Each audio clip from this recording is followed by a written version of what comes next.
ఈ నెల 8వ తారీఖు యవన్ అలియాస్ అఖిల్ 7th రోజు నైట్ 7వ తారీఖు రోజు ఎవరైతే యవన్ మొత్తం దేశమంతా కూడా చూస్తున్నటువంటి ఈ యొక్క దుర్ఘటన ఒక ఉన్మాద చర్య వల్ల హత్య కాబడ్డ ఒక చిన్న విద్యార్థి యవన్ అలియాస్ అఖిల్ ఇవాళకి 5వ రోజు ఉన్నది. ఇప్పటి వరకు కూడా ఇవాళ ఇంతకుముందు ప్రెస్ మీట్ పెట్టినారు పోలీసు వాళ్ళు. ఆ పోలీసు వాళ్ళు ప్రెస్ మీట్ పెట్టిన దాంట్లో మరి ఆ సెక్షన్లు ఏవో ఒక 2-3 సెక్షన్లు పెట్టినట్టున్నారు. 103, 189, 191 ఈ సెక్షన్లు పెట్టి ప్రెస్ మీట్ పెట్టినారు. ఓకే, కానీ ఇప్పటి వరకు కూడా ఇదే ఈ ఇన్సిడెంట్ జరిగినది ఒక గొప్పింటి బిడ్డ అయితే ఇదే విధంగా ఉంటుండేనా చర్యలు, ఇటువంటి చర్యలు ఉంటుండేనా? రెండోది, ఈ ఉన్మాద చర్యకు కారణమైనటువంటి ఏదైతే మత్తు ద్రావకాలు ఉన్నాయో, మత్తు ద్రవ్యాలు ఉన్నాయో వాటి పట్ల ఈగల్ టీమ్ అని మన హోమ్ మినిస్టర్ ఆయననే చీఫ్ మినిస్టర్ ఏమో, సో ఆ home minister alias chief minister ఉన్నారు కదా, మరి ఆ ఈగల్ టీమ్ ఏడికి పోయింది? వాళ్ళు ఇష్టం వచ్చినట్టు గంజాయి తీసుకొని ఈ రకంగా 17 పోట్లు పొడిచి చంపేసే అంతవరకు కూడా అంత పగబట్టి కావాల్సినంత ఏమైతే పగ ఉందో ఆ పగ ఎందుకు పెంచుకున్నారు? అసలు వాళ్ళు ఓష్లో ఉన్నారా లేరా? మరి వీళ్ళ పట్ల చర్యలు తీసుకున్న ప్రభుత్వం ఎక్కడున్నది? ఇప్పటి వరకు కమిషనర్ విజిట్ చేయలేదు ఇక్కడికి. అదే ఒక రిటైర్డ్ ఐపీఎస్ అధికారి వాళ్ళ భార్యను కూడా ఇటువంటి హత్య జరిగిన రోజు అక్కడికి సిపి గారు పోతారు, మరి ఇక్కడికి ఎందుకు రారు? హోమ్ మినిస్టర్ రారు, డీజీపీ గారు ప్రమాణ స్వీకారంలో బిజీ ఉన్నారు. మరి ఇప్పుడు ఇక్కడ ఇన్నిసార్లు ఇంత పెద్ద ఎత్తున దేశమంతా కూడా ప్రతి ఒక్క ఇంట్లో అయ్యో అయ్యో అని బాధపడుకుంటా తల్లిదండ్రులు టీవీ చూసుకుంటా ఫోన్లలో చూసుకుంటా విలపిస్తుంటే మరి ఎక్కడికి పోతుంది యంత్రాంగము? ఓదార్చడానికి కూడా కనీసం ఇక్కడ లోకల్ మేయర్ ఉన్నారు, వాళ్ళది లెక్కనే లేదు. డిప్యూటీ మేయర్ ఉన్నారు సికింద్రాబాద్ నియోజకవర్గంలో, ఉన్నారా లేరా అనేది తెలియదు. శాసనసభ్యులదు ఇక వాళ్ళ గురించి చెప్పనే అవసరం లేదు, అందరికీ తెలుసు. ఇంతకుముందు గతంలో కూడా ఇటువంటి చర్యలు సికింద్రాబాద్ నియోజకవర్గంలో ఎప్పుడు కూడా జరగలే. 2007లో జంట బాంబుల ఉదంతం, గోకుల్ చాట్ మరియు లుంబిని పార్క్ ఇన్సిడెంట్ అప్పుడు ఇంత పెద్ద ఇన్సిడెంట్ మా సికింద్రాబాద్ నియోజకవర్గంలో మా ప్రాణ స్నేహితుడే శ్యామరావు గోకుల్ చాట్ బాంబ్ బ్లాస్ట్లో చనిపోయింది.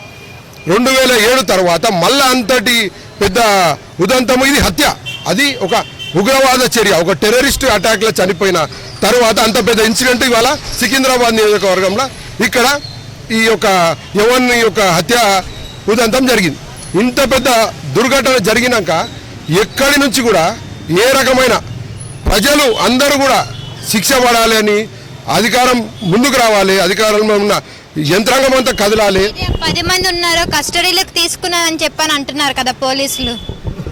ఇక్కడ ఒకటే విషయమ్మా తెలుసుకున్నది ఏంటంటే, వీడు చనిపోయినాడు గరీబోన్ బిడ్డ.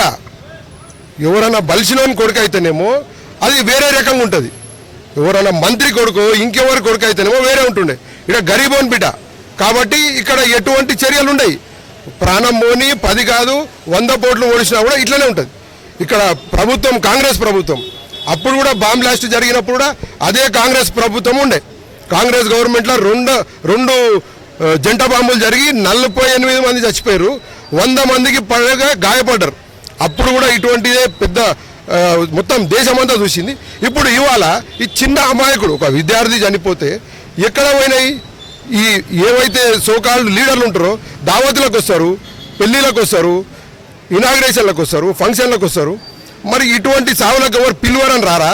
అంటే యాక్చువల్లీ ఏమంటున్నారంటే అబ్బాయి ప్రేమించాడని చెప్పని చంపేసి అంటున్నారు, కానీ మీరు డ్రగ్స్ తీసుకొని ఆ మత్తులో ఏం చేశారో తెలియదని చెప్పని అంటున్నారు. డ్రగ్స్ తీసుకొని మత్తులో చేసిన విషయం కాదు, ఇది గరీబోన్ బిడ్డ అని చెప్తున్నాడు నేను. దీనికి కారణం ఏదైతే నిఘా వర్గాలు ఉన్నాయో, ఒక కొత్తగా ఈగల్ టీం పెట్టిండు మన home minister alias chief minister.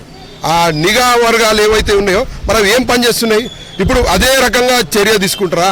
ఇప్పుడు రేపటి వరకు ఇవాళ ప్రెస్ మీట్ జరిగింది, నేను పోలీస్ అధికారులకు కూడా అందరికీ విజ్ఞప్తి చేస్తున్నా, రేపటి వరకు ఎటువంటి ప్రెస్ మీట్ అయితే ఇవాళ పెట్టి రేపటి వరకు ప్రతి రోజు అట్లీస్ట్ గంటకి కాకుండా రేపు 12 గంటల వరకు ఒక బులెటిన్ విడుదల చేసి ఈ కేసుపై మీరు తీసుకున్న నిర్ణయం ఏంది, దానిపైన జరిగిన అప్డేట్స్ ఏంది మాకు తెలియజేయకపోతే రేపు మళ్ళీ ఇవాళ క్యాండిల్ ర్యాలీ తీసినాం, శాంతియుత ర్యాలీ తీసినాం.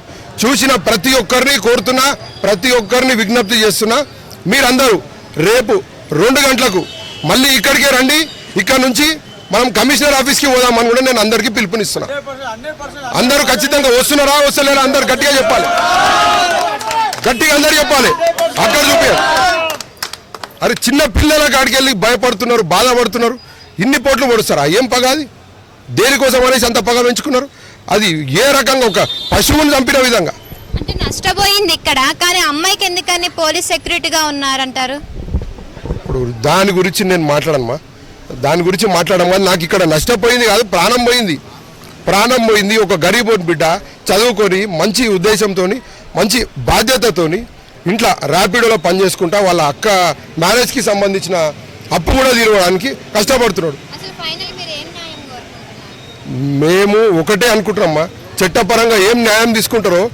ఇప్పుడు సజ్జనార్ గారు ఉన్నారు సిపి, గతంలో ఒక ఇన్సిడెంట్ జరిగింది, దిశ ఇన్సిడెంట్. అటువంటి న్యాయం సజ్జనార్ గారు. మరి ఇక్కడ ఇంత క్రూరమైన హత్య చేసినాక ఈ క్రూరమైన హత్యకి అప్పుడు ఉన్నటువంటి ఇన్సిడెంట్కి ఇప్పుడు ఇదొక ఉదంతం ఏదైతే జరిగిందో ఇది వచ్చేటి తరాలకు ఉదాహరణ కావాలి. ఇటువంటి చర్యలు ఎవరైనా పాల్పడితే వాళ్ళపై ఎటువంటి కఠిన చర్యలు ఉంటాయని ప్రభుత్వం పనిచేస్తుందంటే హోమ్ మినిస్టర్ ఆన్ లీవా ఆన్ యాబ్సెంటా, అదే అలియాస్ చీఫ్ మినిస్టర్, ఆయనకి అన్న తెలుసో తెలియదో టీవీలో చూస్తుర్రు, ఫోన్లో చూస్తుర్రు. మరి చూసి ఇది ఒక చిన్న గరీబోని కొడుకు కాబట్టి లైట్ తీసుకుంటారా మరి అర్థమవుతారు. కానీ రేపు మాత్రం 12 గంటల వరకు ఒక బులెటిన్ విడుదల చేయాలని పోలీస్ అధికారులను కూడా ఖచ్చితంగా కోరుతున్నాం. ఇప్పుడు ఈ యొక్క క్యాండిల్ ర్యాలీలో వాళ్ళ అమ్మగారు కూడా మూర్చపోయినారు, వారు గాంధీ హాస్పిటల్ ఉన్నారు, వాళ్ళ ఆరోగ్యాలు కూడా బాగలేవు. వాళ్ళకి కూడా ఇంకేమైనా శాంతి భద్రతలకు ఎవరికి ఎటువంటి ఆటంకం జరిగినా, వాళ్ళ కుటుంబ సభ్యులకు ఎవరికి ఆటంకం జరిగినా ప్రభుత్వం అనేదే బాధ్యత. ఇది ప్రభుత్వం బాధ్యత వహించాలి. కాబట్టి రేపు 12 గంటల వరకు కనీసం మాకు ఎటువంటి చర్యలు తీసుకున్నారు ఇక్కడికి రావాలి. మాకు ప్రతి ఒక్క బులెటిన్ విషయాలు కూడా ప్రెస్ మీట్ ద్వారా చెప్పాలి. ఎవరైనా పోలీస్ అధికారులు కాకుండా public representatives, all the public representatives related to Secunderabad constituency కనీసం ఇన్ఛార్జ్ మినిస్టర్ ఉన్నాడు మాకు హైదరాబాద్కి, ఆయన ఇన్ఛార్జ్ మినిస్టరు ఏదైనా దావతులు అయితే వస్తాడు, ఇటువంటి ఇన్సిడెంట్లు అయితే రాడు, ఇటువంటి ఇన్సిడెంట్లు అయితే రాడు. గతంలో కూడా ఒక 3 నెలలు 4 నెలల కింద వర్షాకాలంలో మా దగ్గరనే ఇక్కడనే పార్షిగుట్టలో ఒక బాబు కొట్టుకుపోయాడు.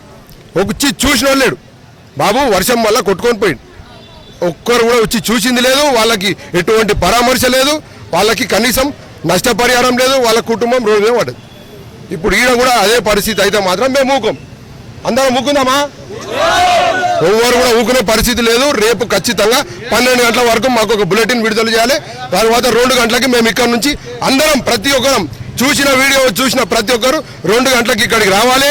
అందరం కలిసి మనం కమిషనర్ ఆఫీస్కి పోదాం, ఎట్లా న్యాయం జరుగుతుంది.